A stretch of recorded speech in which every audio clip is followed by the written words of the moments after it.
우리 모든 사람은 질그릇과 같습니다. 성경은 사람을 흙에서 나왔다고 말씀하고 있습니다.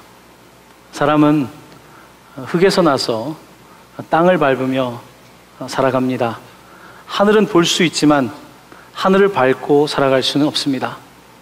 우리 모두는 흙의 사람들입니다. 질그릇이기도 합니다. 성경의 인간과는 사람이 흙으로 만들어진 그릇과 같다. 이사야서는 하나님은 토기장이시고 우리는 그 그릇과 같다, 이렇게 말씀하고 계십니다.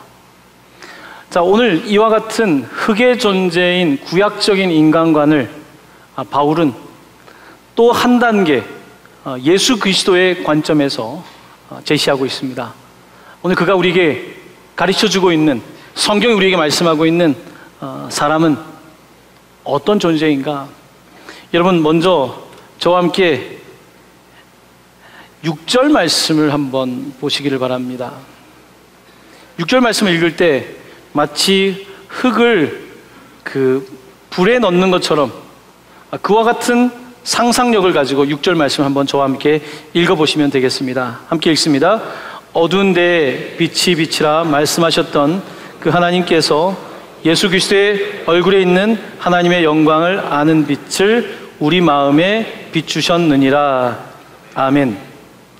자, 6절 말씀은 구약 성경에 하나님께서 어둠 가운데 빛을 창조하신 이야기를 하면서, 자, 이제 그런데 예수 그리스도의 그 빛이, 그 얼굴의 빛이 예수를 아는 사람들에게 비추어지게 되었다는 것입니다. 마치 이 진흙으로 빚은 사람이 이 가마에 들어가서 구워져서 나오는 것처럼 세상에 흙의 존재인 우리들에게 놀라운 예수 그리스도의 얼굴의 빛이 우리에게 마음에 비추어지게 되었고, 그리고 우리는 다시 그리스도인으로 거듭나게 되었음을 오늘 본문은 말씀하고 있습니다.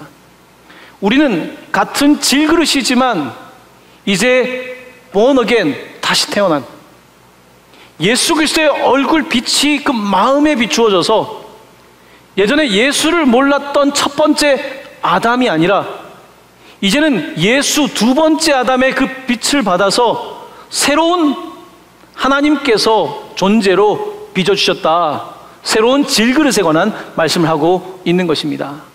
자, 오늘 본문 말씀은 많은 사람들이 참 소중하게 간직하는 그 말씀 구절인데요, 이제 여러분들에게 질그릇 이야기를 하려고 합니다. 7절 말씀을 보시고 저와 함께 이 말씀을 같이 봉독하기 원합니다. 우리가 이 보배를 질그릇에 가졌으니 이는 심히 큰 능력은 하나님께 있고 우리에게 있지 아니함을 알게 하려 함이라. 아멘. 자, 우리는 이제 질그릇이지만 과거에 사람들과 다르게 예수를 모를 때 사람이 아니라 이제는 그 예수를, 보배를 질그릇에 가진 사람들이 되었다라고 말씀하고 있습니다. 질그릇. 바울은 질그릇이라고 하는 비유를 사용하고 있습니다. 당시 AD 1세기경에 질그릇만 있었던 것은 아닙니다. 흔히 좋은 그릇은 상아나 대리석이나 아주 고급 목재나 금으로 만들었습니다. 이런 그릇들은 더 단단하고 더 화려하고 더 값이 비싼 그릇이었습니다. 그런데 바울은 그리스도인들을 비유하면서 우리는 질그릇과 같다, 하나님이 창조하신 그릇, 새롭게 창조하신 질그릇과 같은데 바로 이 연약한 그릇에 우리는 보배를 담았다고 이야기를 하고 있습니다. 또 그럴 것이 당시 고린도는 무역항이었고 상당히 자본이 밀집해 있는 지역이었습니다. 자, 그런데 교회에 모인 성도들을 보니까 별로 부자도 없고 별로 철학을 공부한 사람도 없고 소위 세상에서 스펙 있는 사람은 별로 없었던 것입니다. 그래서 바울은 고린도에 보낸 첫 번째 편지에서 고린도전서 1장 26절에서 이렇게 말합니다. 형제들아, 너희를 부르심을 보라. 육체를 따라 지혜로운 자가 많지 않고 능한 자가 많지 않고 문벌 좋은 자가 많지 않다 라고 말씀하시며 오늘 고린도에 수많은 그릇들이 있는데 오늘 우리 교회 공동체를 보니 별로 세상에서는 별로 대단하지 않은 질그릇 같은 우리들이 모여 있습니다. 하지만 우리는 질그릇이지만 그 예수의 얼굴빛이 비추어진 그런 존재들이고 우리 안에 다른 사람들은 갖고 있지 않지만 바로 보배를 가지고 있습니다. 오늘 바울은 그렇게 편지를 하고 있는 것입니다. 하나님은 금그릇, 은그릇, 상아그릇, 대리석으로 만든 그릇을 부르시는 것이 아니라 오늘 고린도 교회 성도님들처럼 약한 자들을 부르셔서 교회로 삼는 것을 보게 됩니다. 이것은 단순히 교회뿐만 아니라 구약의 이스라엘 역사도 마찬가지입니다. 신명기 7장 7절 8절 말씀에서는 하나님께서 이스라엘을 부르실 때에 이스라엘을 선택한 이유에 대해서 이렇게 말씀하고 있습니다. 화면에 이 말씀을 잠깐 띄워드리겠습니다. 이 말씀 함께 봉독합니다. 여호와께서 너희를 기뻐하시고 너희를 택하심은 너희가 다른 민족보다 수요가 많기 때문이 아니니라. 너희는 오히려 모든 민족 중에 가장 적으니라. 여호와께서 다만 너희를 사랑하심으로 말미암아. 자, 여기까지입니다. 자, 이스라엘이 숫자가 많아서 그럴싸해서 부른 것이 아니라 너희들이 적기 때문에, 너희를 부른 이유는 다만 너희를 사랑하신다는 것입니다. 하나님이 사랑해서 이스라엘을 불렀다는 것입니다. 여러분, 지금 이스라엘은, 지금 현대 이스라엘은 22개국의 아랍 국가에 둘러싸여 있습니다. 강원도만한 그 작은 나라, 그 작은 나라에도 지금 한참 갈등을 하고 있는 그 요르단 강 주변에 있는 그 지구와 이 가자 지구, 아직도 그 이스라엘 땅 안에서도 갖고 있는 땅이 온전하지 않습니다. 그들은 하지만 오늘 신명기 말씀을 믿습니다. 하나님이 우리를 선택하신 것은 수많은 사람들 가운데 우리가 적기 때문에 불러주셨다. 그리고 그것을 믿고 그렇게 살아가는 거예요. 자, 그런데 유대인인 바울은 고린도에 있는 유대인뿐만 아니라 비유대인들이 많은 곳에서 이야기합니다. 사랑하는 형제 여러분, 하나님께서 여러분을 선택하신 이유는 마치 하나님께서 이스라엘이 작아서 부족하고 연약해서 부르신 것처럼 여러분들이 연약하기 때문에 불러준 겁니다. 여러분들은 너무나 쉽게 깨질 것 같은 질그릇이기 때문에, 단단한 그릇이 아니라 오히려 약하기 때문에 여러분을 불러주셨습니다. 그 이유가 뭔지 아십니까? 자, 오늘 함께 읽지 않았지만 고린도전서 1장 27절 29절은 하나님이 연약한 사람들을 부르는 이유에 대해서, 질그릇을 부르는 이유에 대해서 이렇게 말씀하고 있습니다. 자, 화면에 이 말씀을 띄워드리겠습니다. 제가 읽을 때 이 말씀을 잘 들어보십시오. 그러나 하나님께서 세상에 미련한 것들을 택하사 지혜 있는 자들을 부끄럽게 하시고 세상에 약한 것들을 택하사 강한 것들을 부끄럽게 하려 하시며 하나님께서 세상에 천한 것들과 멸시받는 것들과 없는 것들을 택하사 있는 것들을 폐하려 하시나니 이는 아무 육체도 하나님 앞에서 자랑하지 못하게 하려 하심이라. 아멘. 하나님은 연약한 자를 부르신다는 것입니다. 여러분, 우리가 손님을 대접할 때에 자, 그릇에 음식을 담는데 그릇이 너무 화려하면, 물론 음식이 더 좋아 보일 수도 있지만 그릇이 너무 화려하면 그 안에 내용물이 제대로 평가를 받지 못합니다. 오히려 그릇은 연약한데 그곳에 담아있는 것이 너무 대단하면 오히려 그 안에 있는 것이 더 높임을 받게 되는 것 아닙니까? 우리가 다른 사람 집에 방문을 하게 되면, 요즘은 별로 이렇게 찬장에다가 뭐 이렇게 넣어놓고 보관하는 분들이 점점 적지만 신방을 가보면 집에 찬장에 외국에서 사온 값비싼 물건이나 좋은 도자기 같은 것들이 담겨 있는 걸 보게 됩니다. 자, 그런데 이 값비싼 그릇들은 사용이 되지 않고 보여주는데 목적이 있습니다. 하나님께서는 지금 보여줄 수 있는 대단한 사람들을 부르신 것이 아니라 별로 보여줄 것이 없는 사람들, 멸시받는 사람들, 천한 사람들, 연약한 사람들을 불러서 교회로 세우시는 이유는 연약하기 때문에, 그 그릇이 너무나 볼품없기 때문에, 오히려 그것 때문에 그 안에 계신 하나님께서 영광받기 위해서 부르셨다고 말씀하고 있는 것입니다. 하나님이 여러분과 저를 부른 이유는 우리의 외모 때문이 아니라, 겉으로 드러나는 화려함 때문이 아니라, 우리의 스펙과 능력 때문이 아니라 오히려 우리의 연약함 때문에 하나님이 높임을 받기를 원하신다는 말씀입니다. 하나님께서는 이렇게 연약한 사람들을 불러서 구원하십니다. 사실 연약하지 않은 사람은 하나님을 필요로 하지 않습니다. 왜 하나님이 필요합니까? 내가 할 수 있는데요. 내가 나를 구원할 수 있는데 뭐하러 구원자가 필요합니까? 내가 죄가 없는데 무슨 죄를 회개할 때 용서해 줄 분이 필요합니까? 구원은, 능력은 오히려 연약한 사람에게, 자신의 죄를 고백하는 사람에게 나타난다는 것은 우리가 잘 알고 있는 복음의 역설인 것입니다. 바울은 자신이 연약했습니다. 바울은 공부는 많이 했지만 참 연약한 사람이었어요. 그는 키가 작은 사람이었습니다. 그는 몸이 말랐던 사람입니다. 위장장애가 있었습니다. 이런 위장장애가 있는 사람들은 살이 찌지 못합니다. 바울은 예민했습니다. 바울은 언변이 약했습니다. 바울 목사님이 언변이 약하다는 것은 목사에게는 너무 취약점입니다. 늘 설교를 해야 되는 바울이 언변이 약했다고, 말하는 것이 시원하지 않았다는 것입니다. 바울은 그런데 계속해서 자랑합니다. 내가 언변이 없는데 그 말씀을 듣고 사람들이 변화되는 것, 그래서 하나님이 하신다. 내 부족함 가운데 이렇게 몸도 연약하고 허리도 구부정한 사람이 복음을 전하는데 그 말씀을 듣고 구원을 받고 그 말씀을 받고 치유를 받는 일이 일어날 때 사람들은 그릇을 보는 게 아니라 그 안에 계신 예수를 말하기에 바울은 끊임없이 자신의 연약함을 자랑한다고 말합니다.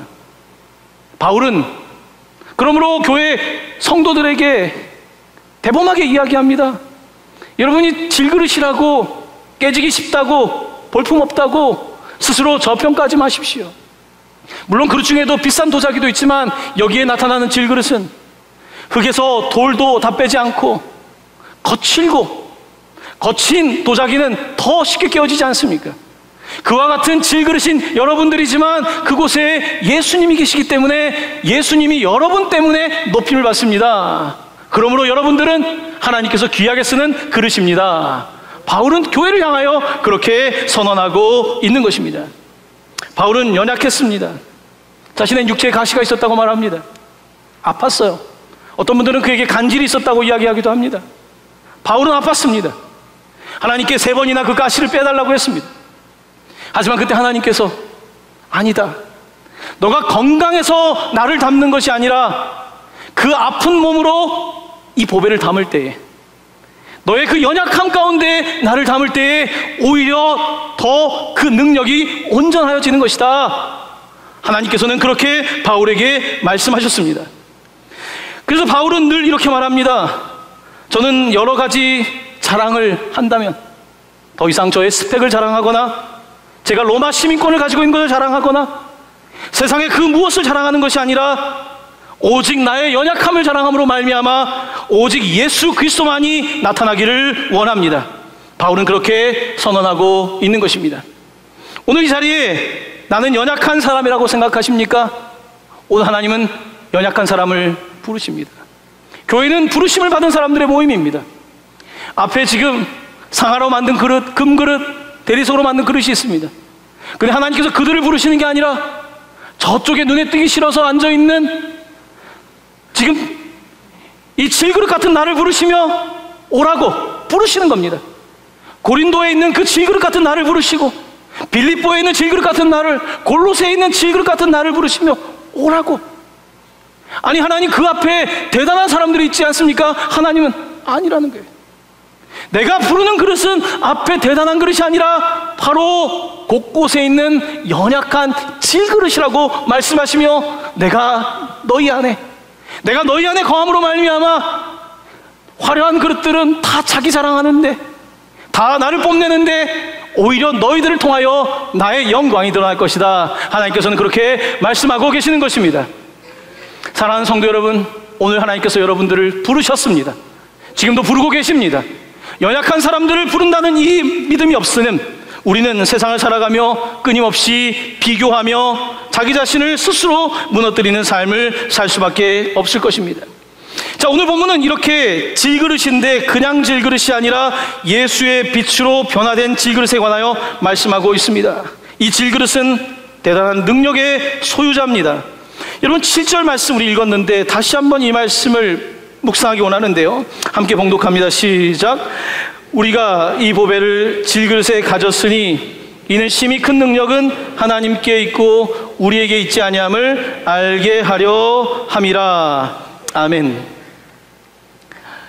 질그릇인데, 그 깨지기 쉽고 떨어지면 금방 깨질 것 같은 그릇인데 바로 그곳에 심히 큰 능력이 있다고 말씀합니다.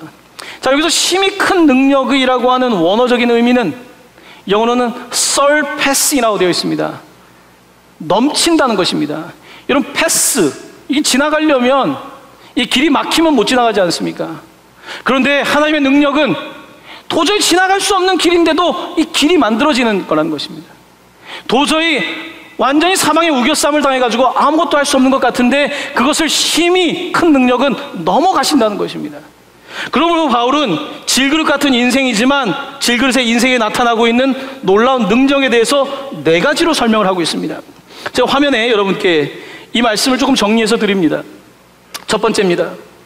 사방으로 우겨쌈을 당하여도, 이 영어 단어는 press입니다. press. 사방에서 완전히 프레스해도, 우겨쌈을 당해도 쌓이지 아니한다는 말은 완전히 이렇게 넘어지고 크러쉬 되지 않는다. not crushed. 두 번째입니다. 답답한 일을 당해도, 영어로는 perplex. 어떻게 해야 될지 모르겠는 거예요. 답답한 겁니다. 하지만 not despair. 낙심하거나 우울증에 빠지지 아니하고. 세 번째입니다. 박해를 받아도, 끊임없이 나를 공격하는 persecution이 있어도 버림받지 않는다. 누가도 버릴 수 없는 abandon 되지 않는 존재이다. 네 번째입니다. 거꾸로 뜨림을 당하여도, strike down. 누군가가 나를 때려서 넘어뜨려도 not destroyed. 누구도 나를 완전히 파괴할 수 없다. 넘어지지만 파괴할 수 없는 그와 같은 인생에 관하여 말씀하고 있습니다. 이게 한국말로는 번역되지 않은 찬양인데요, 제가 예전에 청소년부 사역을 할 때 이 가사가 들어간 찬양을 정말 좋아했었어요. 이 가사를 노래를 부르다가 랩으로 부르는 파트가 있거든요. 저는 그 부분을 참 좋아했습니다. 사방으로 우겨쌈을 당해도 쌓이지 않고, 답답한 일을 당해도 낙심하지 않고, 거꾸로 뜨림을 당해도 망하지 아니하고, 이 질그릇 때문이 아니라 그 안에 계신 보배로 오신 예수 그리스도의 심히 큰 능력 때문에 우리가 그렇게 할 수 있다라고 본문 말씀은 우리에게 전하고 있는 것입니다. 사랑하는 성도 여러분, 여러분이 어떤 그릇이라고 생각하십니까? 나는 도대체 어떤 그릇입니까? 나는 고상한 그릇입니까? 고상해서 사용할 수 없는 그릇 혹시 아닙니까? 내가 너무 자랑하고 교만한 그릇은 아닙니까? 주님이 들어가시면 주님보다 내가 더 드러나서. 바울은 끊임없이 조심합니다. 목회하면서 혹여나 바울이 드러날까봐, 혹시 내 이름이 드러날까봐, 내가 드러나면 안 되고 하나님만 드러나야 되는데, 예수만 드러나야 되는데 혹시 내가 드러날까봐 바울은 노심초사하며 자랑할 때 이렇게 말합니다. 내가 부득불 자랑한다면, 사람이 다 자랑하지 않습니다. 내가 부득불 자랑한다면 나의 연약함을 자랑하노라. 연약함을 자랑하는 그에게 놀라운 하나님의 능력이 나타나는 것을 봅니다. 바울은 하나님이 사용할 수 있는 그릇이었어요. 그가 택한 그릇이었습니다. 질그릇 같은 연약한 몸으로 전 세계를 누비는 복음 전도자 바울은 하나님이 사용하는 그릇이었습니다.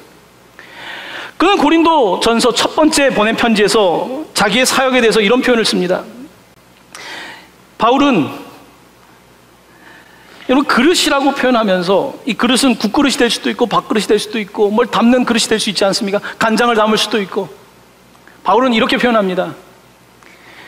유대인들에게는 내가 유대인을 담는 그릇이 된다. 유대인들은 법 논리를 갖고 있는 사람에게는 내가 그들에게, 율법을 모르는 비유대인들에게는 내가 비유대인처럼 나 자신을 또 주고, 약한 사람들이 있으면 약한 사람들에게 또 나라는 그릇을 주고, 모든 사람들에게 내가 모든 사람이 된다고 그는 표현합니다. 이 사람이면 저 사람에 맞게, 저 사람은 저런 사람에게 맞게. 내가 존재하는 이유는 오직 내 안에 계신 예수 그리스도가 증거되는 것이기 때문에 어디에 가도 상관이 없다고. 이 질그릇이지만 이곳에 보배로우신 예수만 담을 수 있다면 상관없다고 바울은 그렇게 증언하고 있는 것입니다. 바로 선교사의 삶인 거죠. 이래서 복음을 전하지 못하고, 저래서 복음을 전하지 못하고, 여기는 지저분해서, 여기는 지식이 부족해서, 여기는 철학을 논할 수 없어서, 다양한 이유로 사람들은 복음을 전하지 못할 때 바울은 나는 이 연약한 질그릇이지만 이곳을 주님의 복음을 전하면서 맞기도 하고 헐벗고 굶주리고 배가 파손되기도 하고 야수에게 공격을 당하기도 했고 돌에 침을 받아보기도 했고 그 수많은 일로 자기의 몸이 깨어졌지만 그는 여전히 깨어진 그 조각들을 붙여서 내가 예수를 담을 수만 있다면, 내 안에 예수만 있다면, 예수만 증거될 수 있다면 나는 소용없다, 나는 괜찮다. 바울은 이렇게 자신의 삶을 하나님께 드렸던 것입니다. 바울의 질그릇 신학은 그렇게 자기 자신을 죽이고 하나님의 영광을 높이는 신학이었던 것을 보게 됩니다. 오늘 우리는 이 시대를 살아가며 왜 나는 금그릇이 아닐까라는 질문을 던집니다. 나는 왜 상아그릇이 아닐까? 나는 왜 대리석으로 많은 그릇이 아닐까? 하나님은 외모를 취하지 않고 중심을 보신다고 했지만 우리 그걸 잘 바라보지도 못하고 믿지도 못해요. 하지만 성경은 우리에게 무엇이라고 말씀하고 있습니까?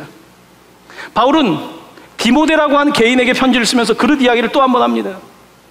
그릇은 이게 중요하다고 그는 표현하고 있습니다. 디모데후서 2장 20절에서 21절 말씀입니다. 화면에 이 말씀을 보여드립니다. 우리 이 말씀 함께 봉독합니다. 시작. 큰 집에는 금그릇과 은그릇뿐 아니라 나무그릇과 질그릇도 있어 귀하게 쓰는 것도 있고 선하게 쓰는 것도 있나니 그러므로 누구든지 이런 것에서 자기를 깨끗하게 하면 귀 쓰는 그릇이 되어 거룩하고 주인의 쓰임에 합당하며 모든 선한 일에 준비함이 되리라. 아멘. 사랑하는 성도 여러분, 그릇의 재질과 모양은 다를 수 있습니다. 하지만 그릇에 공통점이 있습니다. 모든 그릇의 공통점이 뭔지 아십니까? 가운데가 비어 있다는 것입니다. 보통 사람을 보면 겉모습이 대단한 사람들이 있죠. 하지만 그 사람도 속은 비어 있습니다. 질그릇같이 겉으로 볼 때 참 연약한 사람도 있습니다. 그 사람도 속이 비어 있습니다. 사람은 누구나 비어 있습니다. 사람이 비어 있으면 비어 있을수록 더 가꿉니다. 더 갖고 싶어 합니다. 더 화려한 그릇이 되고 싶어 합니다. 그런데 겉이 화려하다고 해서 인생의 텅 빈 문제가 해결되는 것은 아닙니다. 외모에 있는 것이 아니라 그 중심에 무엇이 있느냐가 가장 핵심적인 질문인 것입니다. 바울은 편지를 보냅니다. 금그릇, 은그릇, 좋은 나무그릇, 질그릇, 그런 것이 중요한 것이 아니라 그 텅 빈 곳에 담을 수 있는 그런 마음이 있는가, 거룩함이 있는가, 바울은 그 질문을 우리에게 던지고 있는 것입니다. 하지만 우리는 정작 내 이 텅 빈 삶에 누구를 모실까에 대한 관심보다는 어떻게 하면 내가 조금 더 다른 사람들이 인정해주는 그릇이 될까? 어떻게 하면 조금 더 화려할까? 내 안에 예수를 담아서 예수의 영광을 위해서 살기보다는 내가 더 주목받는, 주연 배우보다 조연인 내가 더 주목받고 싶어하는 여전히 그와 같은 마음들이 우리 안에 남아있는 것을 봅니다. 참 두려운 일입니다. 주의 일을 한다고 하면서 혹 내 이름이 더 높아진다면, 주님을 사랑한다고 하면서 오히려 내 목소리를 뽐내고 내 웅변을 뽐내고 내 지식을 뽐낸다면 그것처럼 허무한 일이 어디에 있겠습니까? 하나님께서는 오늘 우리에게 말씀하십니다. 질그릇 같은 인생이지만, 고린도 교회 너무나 연약한 교회이지만, 세상에 자랑할 것 없는 사람들만 모여있지만 그 질그릇에 예수의 얼굴빛이 비추어져 다시 구워져서 다시 새롭게 되어서 이제는 이 그릇에 가장 값진 보배를 담는 그릇이 되었습니다. 이제 우리는 그런 그릇이 되었습니다. 그러니까 세상 사람들이 화려한 그릇을 이야기할 때 거기에 현혹되지 말고 내 안에 누구를 담고 있는가, 내 삶의 가치와 목적은 무엇인지 더 큰 삶의 의미를 둘 것을 우리에게 말씀하고 있는 것입니다. 오늘 말씀은 우리에게 큰 위로와 도전이 됩니다. 저는 지금으로부터 약 8년 전에 참 연약한 한 질그릇 같은 성도를 만난 적이 있습니다. 저희 교회 성도님은 아니었지만 제가 미국에서 유학을 마치고 첫 번째 강의를 할 때에 장로회 신학대학교 대학원 강의가 아니라 평생교육원에 등록하여 다니고 있는 한 주부였습니다. 이분은 수업 시간에 볼 때는 늘 웃고 행복해 보이는 분이었습니다. 근데 어느 날 제가 몇 번 강의를 진행하는데 강의 중간에 저에게 찾아와서 교수님, 제가 교수님의 학생인데 학생이 아니라 교수님에게 상담을 받는 내담자이고 싶습니다. 교수님 저를 위해서 시간을 내줄 수 있으세요? 물어보시더라고요. 저는 그때 이제 외국에서 온 지도 얼마 안 됐고 여러 가지 분주함 가운데 있었지만 그분이 좀 다급한 것 같아서 네, 시간을 쪼개서 만나겠습니다 하고 상담이 시작되었습니다. 상담을 시작하고 나서 알았습니다. 이분이 심각한 우울증에 빠져 있었습니다. 다량의 약물을 복용하고 스스로 자살을 기도한 적도 있었고요. 여러 가지 삶의 고통 속에서 죽음에 대하여 많이 생각하는 분이었습니다. 우울증이 깊으신 분들은 가장 두려워하는 게 깨어있는 거라고 하죠. 깨어있는 거, 특별히 밤에 깨어있는 거, 잠을 잘 수 없는 거. 깨어있는 것만큼 고통스러운 게 없답니다. 너무나 죽고 싶고 어떻게 하면 죽을까? 잠이 오지 않아서 교회를 다니고 있지만 매일 밤 맥주 몇 캔을 마시지 않으면 잠을 잘 수 없어서 맥주에서 시작됐지만 이제는 소주를 먹지 않으면 잠을 자지 못하는 상태까지 가게 되었습니다. 저랑 상담이 있는 어느 날 날씨가 굉장히 좋았어요. 참 좋은 날씨였는데 제가 그분이 오셨길래 오늘 날씨가 너무 좋죠. 그랬더니 이분이 그 장로회 신학대학교에 있는 곳에 오려면 천호대교를 지나서 와야 되는데 교수님, 저는 이렇게 날씨가 좋은 날 가장 힘이 듭니다. 날씨가 너무 햇볕이 찬란한 날은 제가 너무 힘이 듭니다. 내 감정 상태와 이 자연의 빛깔이 너무나 다르기 때문에 저는 이날 가장 죽고 싶습니다. 오늘은 천호대교를 지날 때 강물 아래로 떨어지고 싶다. 핸들을 꺾고 싶다는 생각이 들었습니다. 그러면 그만큼 힘든 우울증의 시간을 아주 오랜 동안 보내는 분이었습니다. 상담을 시작하면서 조금씩 회복이 되기 시작했습니다. 얼굴에 빛깔도 달라지고요. 그런데 어느 날 또 상담에 오지 않는 겁니다. 잠수를 타는 거예요. 연약한 사람들의 특징은 잠수를 잘 탄다는 겁니다. 교회 오다가 잠수를 타요. 힘들어요. 잠수 타고 오르락 내리락을 많이 하는 그와 같은 패턴을 지나가는 거죠. 그러다가 다시 나타나서 목사님 살려주세요. 교수님 살려주세요. 그렇게 한 3년 정도 횟수로는 상담을 했습니다. 3년째쯤 돼서 이제 제가 아무것도 한 것 없는 것 같은데 이분이 정말 좀 달라지기 시작하는 것 같습니다. 그러면서 이분이 이제 교수님 진짜 그만 만나도 되는 날이 올 것 같다고 하더라고요. 그리고 저에게 이렇게 물어보다 교수님께 선물을 주고 싶대요. 상담하는 사람은 상담을 받는 사람에게 선물을 받으면 안 되거든요. 저는 선물을 받을 수 없습니다. 선물은 다른 사람에게 주시고요. 저한테 그러실 필요 없습니다. 근데 꼭 주셔야 되는데요. 그때 제가 그분이 당시에 그 도자기를 처음 배울 때였습니다. 제가 그때 그분에게 그렇게 선물이 주고 싶으면 저에게 도자기를 하나 만들어 주시는데 떡과 잔을 담을 수 있는 도자기를 하나 만들어 주십시오. 오늘 이 자리에 있는 바로 이 떡과 잔을 담고 있는 이 도자기입니다. 약 7년 전에 그분이 상담을 마치며 전문가는 아니지만 이것을 만들어 주었습니다. 자, 그때 오늘 본문의 말씀을 그분께 읽어드리며 자매님 삶은 질그릇 같지만 제가 목사로서 이 그릇을 만들어 달라고 하는 것은 자매님이 만든 이 그릇에 질그릇 같은 인생에 떡과 잔을 보배를 담을 수 있다는 것을 자매님은 보여주셨고, 제가 나중에 성찬을 할 때에 바로 자매님의 이야기가 누군가에게 힘이 될 수 있다면 저는 이 떡과 잔을 담은 그릇을 사용하겠습니다. 이 떡과 잔을 담은 그릇을 볼 때마다 저는 제가 한국에 와서 첫 번째 만났던 저의 내담자, 하나님은 한 사람을 3년 동안 만나게 하셨고, 그리고 한 사람을 살리는 일이 얼마나 소중한지, 그리고 질그릇같이 깨지고 스스로 볼품없다고 말하고 가치 없다고 여기는 인생 가운데 얼마나 놀라우신 보배를 담을 수 있는지 하나님께서는 저에게 예언적으로 말씀해 주셨습니다. 작년 이맘때쯤 카톡 문자가 하나 왔습니다. 오랜 동안 연락이 없다가 사진 한 장을 보내주셨어요. 마트에서 시식코너에서 일을 하고 계시는 사진이었습니다.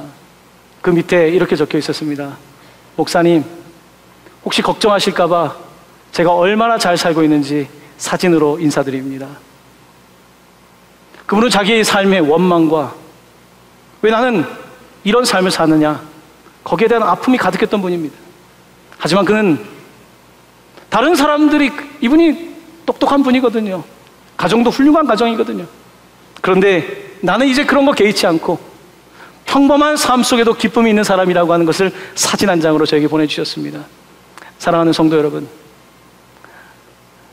여러분의 삶도 마치 이 떡과 잔을 담고 있는 질그릇처럼 그렇지 않습니까? 이 질그릇 자체의 값이 얼마겠습니까? 하지만 오늘 이 질그릇은 주님의 떡과 포도주를 담고 있습니다. 주님의 떡과 포도주를 담고 있는 그릇, 그런 삶을 살고 싶지 않으십니까? 오늘 내 삶에 혹시 포기하고 싶고 그냥 넘어진 상태로 깨어나지 않았으면 좋겠다고 생각하는 분들이 혹여 있을지도 모르겠습니다. 오늘 한 자매의 이야기가, 바울의 증언이 거짓이 아니라 여러분의 삶에도 동일하게 나타나는 은혜가 될 수 있게 되기를 예수님의 이름으로 간절히 축원합니다. 아멘.